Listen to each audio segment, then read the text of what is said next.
Exercise 5.1 के first question में कुल 4 पार्ट्स हैं। इनमें दी गई सिचुएशंस के अकॉर्डिंग हर एक स्टेटमेंट से हमें एक नंबर्स की लिस्ट मिलेगी।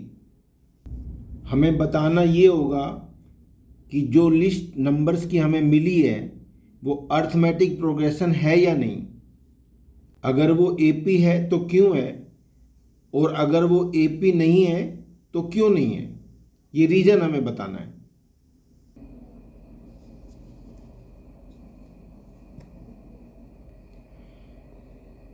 फर्स्ट सिचुएशन ये है कि the taxi fare after each kilometre when the fair is ₹15 for the first kilometre. पहले किलोमीटर के लिए तो 15 रुपये हमें पे करने होंगे, और फिर कहता है and ₹8 for each additional kilometre.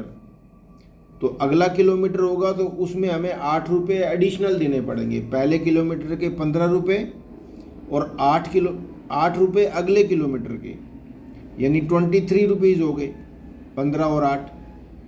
और अगर हमें 1 किलोमीटर और भी चलना होगा तो इसमें 8 रुपये और ऐड करने होंगे इस सिचुएशन के अकॉर्डिंग। तो 23 में 8 और ऐड करेंगे तो 31 मिल जाएगा। इस तरह से हमें हर किलोमीटर नेक्स्ट किलोमीटर के लिए 8 रुपये एडिशनल देने पड़ेंगे। फर्स्ट किलोमीटर में 15 रुपये, अगले किलोमीटर में फर्स्ट किलोमीटर प्लस 8 रुपीज़, फिर नेक्स्ट किलोमीटर के लिए 23 प्लस 8 रुपीज़। इस तरह से जो नंबर्स की लिस्ट हमें मिलेगी उसका पैटर्न ये बनेगा। इस लिस्ट में मिले हुए हर एक नंबर को हम टर्म कहते हैं। किसी भी एपी के फर्स्ट टर्म को हम A1 या खाली A कहते हैं, और जो सेकंड टर्म होता है उसे हम A2 कहते हैं, A और उसका सबस्क्रिप्ट होता है 2। इसी तरह से जो थर्ड टर्म है उसे A और उसका सबस्क्रिप्ट 3, A4, A5, A6, ये सभी नंबर्स लिस्ट के सभी नंबर्स के टर्म्स को लिखने का तरीका है। First term, second term, third term. अगर हम शुरू के 2 टर्म्स की बात करें तो जो सेकंड टर्म है वो सक्सेसिव टर्म होता है, फर्स्ट टर्म जो होता है उसका प्रीसीडिंग टर्म है। इसी तरह से अगर हम सेकंड टर्म और थर्ड टर्म की बात करें तो थर्ड टर्म सेकंड टर्म का सक्सेसिव टर्म है, जबकि सेकंड टर्म थर्ड टर्म का प्रीसीडिंग टर्म है। गिवन स्टेटमेंट के अकॉर्डिंग जो हमें लिस्ट ऑफ नंबर्स मिली है वो लिस्ट ऑफ नंबर्स एपी है या नहीं, अर्थमेटिक प्रोग्रेशन है या नहीं, इसका पता लगाने के लिए हम A2 माइनस A1 को कैलकुलेट करेंगे, second term minus first term, और वो आंसर हमें मिलेगा 23 माइनस 15 से। A2 23 है, A1 15 है, तो कुल मिला के हमें 8 मिला। इसी तरह से हम A3 में से अब A2 को माइनस करेंगे, थर्ड में से सेकंड टर्म को। किन्हीं भी 2 कंसेक्यूटिव टर्म्स को हम डिफरेंस निकालेंगे। 31 में से हमने 23 को माइनस किया तो भी हमें 8 मिलेगा। मान लो एक टर्म और हम निकाल देते, 31 के बाद हमें 8 रुपये पर किलोमीटर के हिसाब से इसमें 8 रुपये और ऐड करने पड़ते तो हमें 39 मिलता। तो 3 डॉट्स हम फिर लगा देंगे, ये पैटर्न हो गया। अब हम A4 में से A3 माइनस करेंगे, A4 माइनस A3, 39 माइनस 31, तो वो भी 8 मिलेगा। अब यहाँ हम कह सकते हैं because difference between any 2 consecutive terms is 8, so the given list of numbers is an AP. So the list of numbers is an AP. अब यहाँ सेकंड सिचुएशन में कहता है कि एक सिलेंडर में कुछ एयर प्रेजेंट है, amount of air, vacuum pump है जो एक समय में रिमेनिंग एयर का 1/4 जो है वो रिमूव कर देता है। जितनी भी एयर रिमूव होने के बाद जो रिमेनिंग एयर है, सिलेंडर के अंदर जो रिमेनिंग एयर है, उस रिमेनिंग एयर का 1/4 जो है वो रिमूव कर देता है वैक्यूम पंप हर बार। अब क्योंकि अमाउंट ऑफ एयर हमें गिवन नहीं है, तो अननोन क्वांटिटी को तो हम हमेशा मैथ में एक्स मानते हैं। मान लो जो रिमेनिंग एयर पड़ी हुई है सिलेंडर के अंदर वो एक्स है, और अब वैक्यूम पंप जो है अकॉर्डिंग टू सिचुएशन, क्वेश्चन के अकॉर्डिंग, इसमें से इसी का 1/4 माइनस कर देगा। x/4 रिमूव होने के बाद ये एयर रह गई हमारे पास, तो ये सेकंड टर्म मिलेगा। अब थर्ड टर्म क्या है कि इसमें से जो बची हुई रिमेनिंग एयर है x माइनस x/4, तो ये तो रिमेनिंग एयर है सेकंड टर्म में मिली हुई, इसमें से इसी का 1/4 वो रिमूव करता है। जो वैक्यूम पंप है 1/4 ऑफ x माइनस x/4, यानी रिमेनिंग एयर का 1/4 हर बार रिमूव होगा। अब इस सिचुएशन से जो आंसर आएगा थर्ड टर्म का, उसमें से 1/4 ऑफ दैट अमाउंट, इस तरह से हमें लिस्ट ऑफ नंबर्स मिल जाएगी इस सिचुएशन के अकॉर्डिंग। अब x का मतलब तो x ही है, x माइनस x/4 जो है ना वो एलसीएम की प्रोसेस से कैलकुलेट करना पड़ेगा। ये रेशनल नंबर है। 4x माइनस x/4 मतलब हो गया 3x/4। अब ये जो है यहाँ से यहाँ तक, इसे बड़े प्यार से आराम से कैलकुलेट कर लेंगे रफ में। अब हम देख सकते हैं ये x माइनस x/4 का तो अभी मैंने पता किया 3x/4 मिला इसका, ये तो 3x/4 है ये वाला, माइनस 1/4 ऑफ ये भी 3x माइनस 4 ही है, 3x/4। अब हम देख सकते हैं कि ये 4 4 जा 16 हो गया, तो इसका एलसीएम तो 16 ही आएगा। ये 4 है और ये 16 है, 4 4 जा 16, और फिर जो 4 आया वो 12x बना देगा इसको। माइनस 16 से 16 कैंसिल होगा, 16 1 जा 16, और ये 3x एज इट इज। तो कुल मिला के हमें 9x/16 मिलेगा थर्ड टर्म। तो इस तरह का काम हम रफ में साइड में हमारे पास आंसर शीट होती है उसमें सॉल्व कर लेते हैं। तो थर्ड टर्म हमें मिला 9x/16। ये पैटर्न चलता चला जाएगा, 3 टर्म से ही पहचान हो जाती है कि ये एपी है या नहीं है। अब ये जो नंबर्स हमें मिले हैं इस स्टेटमेंट के अकॉर्डिंग, ये एपी है या नहीं है ये बताना है। तो इनको बताने के लिए हम a2 माइनस a1 करेंगे पहले। तो जब हम इस a2 में से सेकेंड टर्म में से फर्स्ट टर्म को माइनस करेंगे, a1 को माइनस करेंगे, तो 3x/4 ये सेकेंड टर्म हुआ, इसमें से माइनस करेंगे फर्स्ट टर्म को x को, तो 4 एलसीएम आएगा। 3x minus 4x, 3x minus 4x तो माइनस x/4 मिल गया।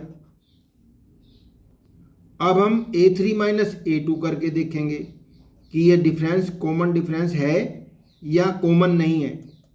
9x/16 माइनस 3x/4, इनका एलसीएम तो 16 आएगा। 16, 9x माइनस 4 4 जा 16 और 4 3 जा 12x। तो ये हमें मिलेगा माइनस 3x/16, माइनस 3x/16। अब हम कह सकते हैं because difference between 2 consecutive terms is not same, या हम मैथमेटिकली ये कह सकते हैं कि a2 minus a1 is not equal to a3 minus a2। इसका आंसर माइनस x/4 है और इनका डिफरेंस थर्ड और सेकंड टर्म का डिफरेंस माइनस 3x/16 है। तो माइनस x/4 माइनस 3x/16 के इक्वल नहीं है। a2 minus a1 is not a3 minus a2। it implies that given list of numbers is not AP. List of numbers is not an AP. अब third statement में कहता है कि हम एक कुआं खोद रहे हैं और कुआं खोदते समय जो फर्स्ट मीटर की कॉस्ट है वो तो 150 रुपीज़ है, और फिर जो अगला मीटर होगा नेक्स्ट मीटर उसमें 50 रुपये बढ़ जाएंगे, यानी पहले मीटर में 150 लगेंगे हमारे कुएं को खोदने के लिए, अगले में 150 प्लस 50 हो जाएगा यानी 200 हो जाएंगे अगले मीटर में, और फिर नेक्स्ट जो अगला मीटर होगा उसमें 50 रुपये और ऐड हो जाएंगे। तो इस सिचुएशन के हिसाब से जो हमें कॉस्ट पे करनी पड़ेगी उसकी पहले हम लिस्ट तैयार करते हैं। इस स्टेटमेंट के according cost of digging well for first meter is 150, पहले तो 150 पे करें, फिर सेकंड मीटर के लिए इसमें 50 रुपये और ऐड हो जाएंगे तो 200 हो जाएंगे, और फिर नेक्स्ट मीटर और खोदना पड़ेगा तो 200 में 50 रुपीज़ और बढ़ जाएंगे तो 250 हो गया। इस तरह से हमें लिस्ट ऑफ नंबर्स हमें मिल जाएगी। तो ये जो लिस्ट ऑफ नंबर्स है ये एपी है या नहीं है, इसके लिए हमने वही काम करना है, सेकंड टर्म में से फर्स्ट टर्म को माइनस करना है, 200 माइनस 150 तो वो 50 रुपीज़ ही मिलेगा। अब A3 माइनस A2 कैलकुलेट करना है, A3 माइनस A2 250 माइनस 200 तो वो भी हमें 50 रुपीज़ मिलेगा। इसी तरह से हम 300 माइनस 250 भी निकाल सकते हैं अगर फोर्थ टर्म भी निकालना हो, लेकिन अब हम इन्हीं दो टर्म्स कंसेक्यूटिव टर्म्स के बारे में, फर्स्ट और सेकंड का डिफरेंस और सेकंड और थर्ड का डिफरेंस, सेकंड माइनस फर्स्ट करना है और थर्ड माइनस सेकंड करना है, जो अगला टर्म होता है उसमें से पिछले टर्म को माइनस करना है और डिस्टेंस निकालना है, डिफरेंस निकालना है। अब हम कह सकते हैं कि difference of consecutive terms is same 50, इसलिए given number of list is an AP. और मैथमेटिकली अगर हम लिखना चाहें तो हम कह सकते हैं बिकॉज A2 माइनस A1 ये वाली वैल्यू 50 है और ये वैल्यू A3 माइनस A2 ये भी 50 है, ये जो डिफरेंस निकला है कंसेक्यूटिव टर्म्स में हर बार 50 ही निकल रहा है। A4 माइनस A3 भी कर सकते हैं फोर्थ टर्म निकाल के, तो हम कहेंगे कि it implies that given list of numbers is an AP.